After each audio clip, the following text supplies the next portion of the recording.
월천 파이프라인을 위하여! 와!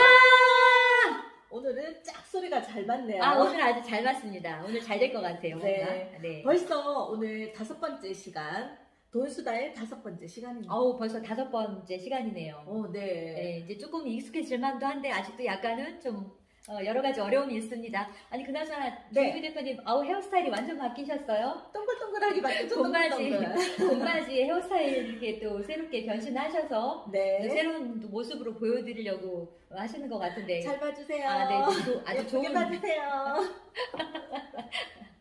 쑥스럽네요. 오늘은 저희가 네. 방글방글 웃으며 시작을 했지만 사실은 심각한 얘기를 좀 오늘 하려고 합니다. 네. 최근에 있었던 실사례, 중계하면서 있었던 실사례에서 일어났던 일을 예를 들어서 말씀을 드릴게요. 네. 어떤 일이 있었냐면은 이제 그 부모님이 자녀분을 잘 키워서 좋은 직장에 이렇게 취업도 하시고 네. 이제 그 자녀를 위해서 실수요를 목적으로 해서 집을 사주는 과정에서 일어났던 일이에요. 네. 이제 이 부모님의 상황은 거주주택하고 이제 세를 놓으셨던 임대주택하고 2주택을 소유하신 분이었고 이번에 그 자녀를 세대분리 시키고 또 이제 취업을 했기 때문에 소득 증빙이 된 상태에서 1주택의 요건을 갖추고 또 그 기초상담 뭐 세무사님이라든가 주변에 이제 그 법무사 사무장님이라든가 또 인터넷 여러 가지 열람 자료를 통해서 네. 본인이 다 검토를 하셔서 이제 저희는 이러이러해서 자녀가 소득 증빙도 되고 또 세대 분리도 되기 때문에 가능합니다라는 그 본인 판단으로 해서 저희가 중개를 했어요. 그리고 이제 이 아파트가 6억 이상이었죠. 6억 이상이라서 자금 조달 계획서도 작성을 했습니다. 네. 이 자금 조달 계획서도 이제 같이 오셨던 그 지인분 그쪽에 이제 전문적 일을 하시는 분을 도움을 받아가지고 다 작성을 했습니다. 그래서 이제 뭐 계약금하고 매도자 담보대출 상환 다 하고 네네. 그리고 이제 뭐 말소 등기 서류하고 그리고 소유권 이전 등기 서류를 제대로 다 이제 갖춰가지고 잔금이 끝났어요. 근데 무슨 일이 생겼죠? 그리고 이제 가셨죠. 이제 안녕히 가시라고 하고 서로 수고하셨다고 하고 덕담도 하고 뭐 행복하게 사시라고 하고 했는데 이제 점심을 먹으러 이렇게 나갔다가 전화 한 통화를 받았는데 난리가 난 거예요. 난리가 어떤 났어요. 난리요? 이거 다시 해약해달라고. 해약을요?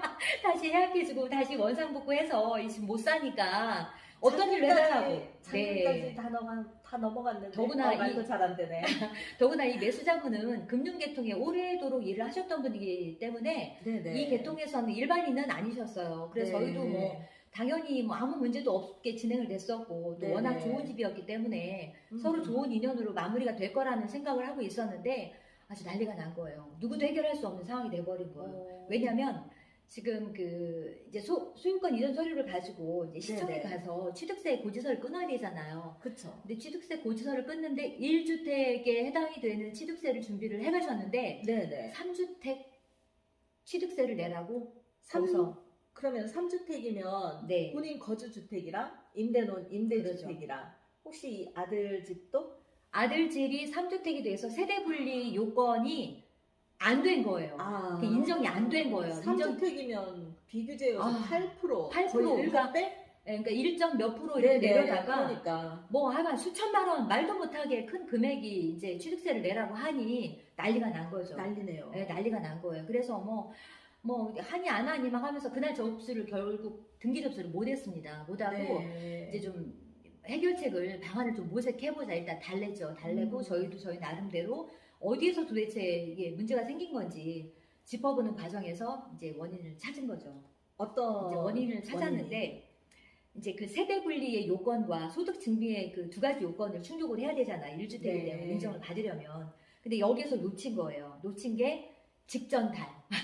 직전달. 맞아. 자, 직전달에서 놓쳐서 이분이 결국 본인의 실수로 인해서 이렇게 엄청난 폭탄을 맞게 돼서 정말 누구 붙잡고 올 사람도 없고 탓할 대상도 없이 그쵸. 고스란히 그 세금을 뒤집어 쓰고 폭탄을 맞고 엄청 비싼 집을 사게 된 결과적으로 그렇게 돼버렸습니다. 그래서 저희가 오늘은 이 그 챙겨야 될 또 정말 그 문구 하나, 그 토시 하나 때문에 그렇게 된 사례이기 때문에 이건 엄청 저희가 이제 주의해서 짚어야 될 부분인 것 같아요. 그래서 그쵸. 그거를 좀 말씀을 드리려고 해요.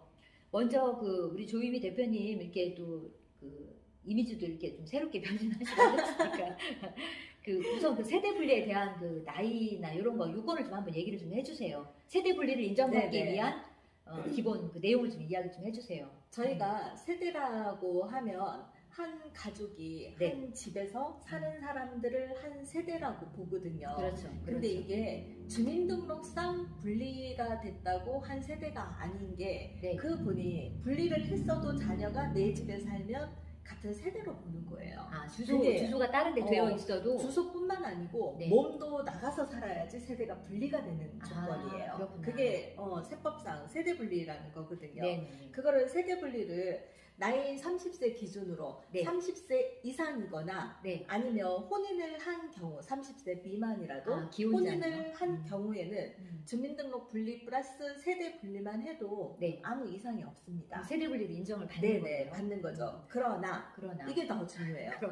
그러나 30세 미만이라든가 아니면 30세 미만인데 네. 혼인하지 않은 자녀들. 근데 요즘에는 대부분 혼인하는 나이가 30대 30 중반 막 이렇게 하다 네네. 보니까 혼인 그러다 안 한 보니까. 자녀들이 많잖아요. 많죠. 그럴 그런 경우. 자녀들은 네. 세대 분리 네. 플러스 이제 주민등록 분리 플러스 내 몸도 그쪽으로 가는 거. 실질적인 분리. 실질적인 분리 네. 플러스 1년 그 작년 12개월 동안 네네. 월급액이 960만 원 이상. 그게 중위소득의 40% 이상이거든요. 그러면 소득 증빙이 되어야 되는데. 그쵸. 세무서에서 원하는 소득 증빙이 되어야 되는 거죠. 그러니까 적어도 1년 평균 그 네네. 수입이 그 혼자서 살아갈 수 있는 독립 생계가 가능한 총 합계액이 가능한 960만 원. 금액이 960만 원은 되어야 혼자서 살아갈 수 있다라는 그쵸. 그런 기준을 최소 주는 거네요. 네. 생계는 할 수 있다. 그렇죠, 이렇게 해서 그렇죠. 그게 한 달에 보통 한 70여만 원 정도 되거든요. 네네네. 그 정도는 돼야 된다. 네. 대신에 이게 우리가 뭐 알바나 뭐 네. 이런 거는 통용되지 않는다. 왜냐면 알바는 그 소득 금액에 들어가지가 않거든요.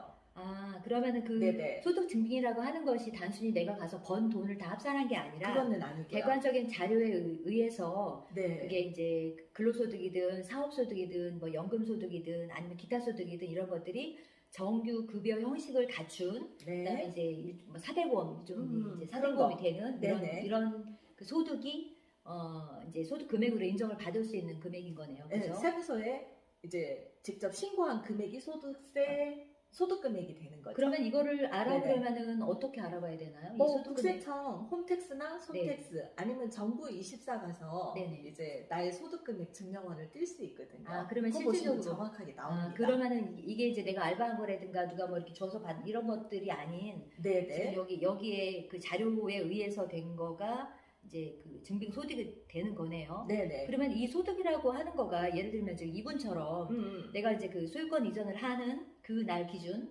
근데 이분처럼 이제 소유권 이전하는 날 기준이 아니고요. 예. 직전 달. 직전 지금이 달. 만약에 2월 달이면 1월 말까지 해서 네. 1월 말에 3개월 전 합산액이 아. 960만 원 이상이 되어야 된다는 그러면은 거죠. 직전 달 3개월에 합산이 960만 원 그쵸. 이거나 네네. 아니면은 직전 달에 12개월 때 960만 원 960만 원 네네. 이상의 이상일 경우가 때. 이제 그 소득으로서 한 인정을 세대가 받는다는 거죠. 독립된 네네. 생계가 가능하다라는 그쵸, 판단을 그쵸. 해주는 거네요. 요 두 개를 꼭 네. 챙겨봐야 되실 것 같아요. 그러니까 뭐 보통 부모님들이 오셔가지고 내 아이의 집을 사주는데 내 아이가 2달 전에 취업을 했어요. 네. 뭐 이렇게 해가지고 네. 내 애 월급이 얼마 정도 돼요. 뭐 이런 경우도 되게 많고요. 네. 뭐 1년 뭐 중간중간에 이렇게 알바를 쉬었다가, 해가지고 쉬었다가 내 아이 월급이 1,000만 원이 되는데 네. 이거 어떻게 안 될까요? 안 됩니다. 네, 안타깝게도.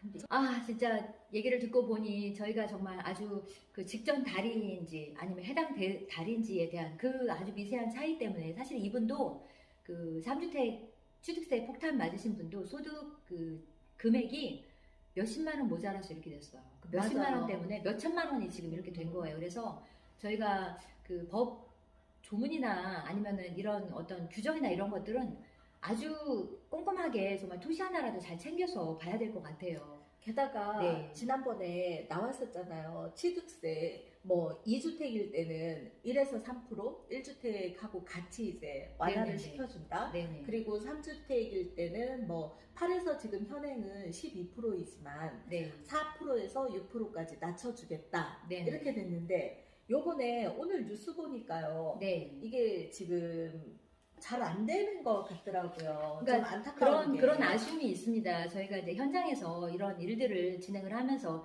뭐 저희 단순히 저희 생각은 아니고요. 네. 오시는 모든 분들도 아마 같은 생각을 가지실 것 같아요. 이렇게 정책을 위반을 하시고 또 어떤 행정을 펼치시고 하는 분들이 나름의 고심이 얼마나 많겠습니까? 어쨌든 그렇죠. 다들 다 나라를 위해서 열심히 일하시는 분들인데 적어도 이런 굉장히 중요한 중대 사안 같은 경우는 사전에 어느 정도의 그 좀 협의가 된 상태에서 이게 구체적으로 가능성이 있고 또 정말 시행할 수 있다라는 어떤 판단이 섰을 때 그때 발표를. 그때 이야기를 하셔도 정말 늦지 않거든요. 그럼요. 네. 이분 같은 경우는 지금 3주택에 8%의 세금을 냈지만 네. 이제 이게 지금 기다리고 해결이 계시잖아요. 되면, 이번 달에 해결이 되면 네. 뭐 4에서 6% 거의 뭐 절반 가격의 세금을 이제 낼 수 있으니까 게다가 소급까지 해준다고 했었거든요. 그렇죠. 그 얘기 듣고 1월부터? 네네. 마음 조금 달래고 그러니까 마음을 달래고 있는데 그나마 그러고 좀 식사라도 하고 계시는데 어. 만약에 안 된다라고 확정이 돼버리면 아니면은 뭐 좀 더 이렇게 이따가 시행을 하신다 뭐 이런 얘기가 나와버리면 사실 서민들은 이거 그럼요. 1년 연봉보다 더 큰 금액이 1년 지금- 연봉이에요. 그죠. 더 많죠. 더더군다나 이제 어. 막 사회 초년생으로 이렇게 직장 다니면서 실수요를 목적으로 했던 분들 같은 경우는 물론 이제 부모님 찬스를 쓰기는 했지만 그것도 뭐 대출은 어쨌든 다 그거는 그쵸. 빚이잖아요. 맞아요. 이렇게 열심히 또 이렇게 그 새로운 뭔가를 좀 계획을 하고 또 이렇게 그걸 믿고 정책이나 어떤 보도나 이런 것들을 믿고 또 하셨던 분들이 정말 큰 낭패를 보고 엄청난 타격이 있습니다. 너무 안타까운 것 같아요. 저희도 굉장히 그 실무를 하면서 정말 이거 무슨 그 chupa-chups 있잖아요. 뭐 이렇게 맞아요. 줬다 뺐다 이건 아닌 것 같아요. 그 양치기 소년 그만 하셨으면 좋겠고 힘들어요. 그냥 놔둬도 힘들어요. 맞아요. 그냥 놔둬도 힘든데 게다가 이런 이게 법안이 뭔가- 이제 생길 거라고 희망에 그렇죠. 좀 이렇게 많이 있어서 사실은 저기 설 전부터 특례 보금자리 풀리고 그리고 이 취득세 세율 인하가 된다는 거 이제 플러스 해가지고 전국적으로 이제 그나마. 최저가, 네네. 최저가 매매, 급한 급매 같은 경우는 네. 조금씩 매매가 조금 됐던 움직였던 상황이거든요. 상황이었는데 그런데 오늘 이 발표가 나니까 다시 이 또- 발표가 네. 정말 정상적으로 될지 안 뭐 될지 확정이 안 돼 될지 있으니. 확정이 돼야지 조금 다시 매수세가 있지 않을까 하는 생각이. 그러니까 이제 확정이 되고 안 되고는 사실은 음, 그 저희 서민들 입장에서 따라갈 수밖에 없습니다. 그렇잖아요. 맞아요. 저희가 뭐 그 정해진 세금에 대해서 그거를 뭐 어떻게 편법을 통해서 그런 거 전혀 없거든요. 맞아요. 정말 정직하게 세금에 대한 부분은 다 납부를 해야 되고 또 누구도 어떤 기회에 따라서 기회주의자가 돼서 누구는 뭐 혜택을 보고 누구는 불이익을 당하고 이런 일이 사실 좀 없었으면 좋겠습니다. 실무를 하는 저희나 또 집 하나 이렇게 마련해서 열심히 살려고 하는 그런 그렇죠. 사회 초년생들 또 맞아요. 일반 서민들을 가슴 그만 멍들게 해주세요. 좀 부탁 좀 드립니다. 부탁드리겠습니다. 오늘은 아무튼 이렇게 또 조금 안타까운 사연을 또 전해드렸는데요. 또 좋은 소식 기다리면서 또 열심히 힘내서 또 살아야죠. 자, 그럼 다음 시간에 뵙겠습니다.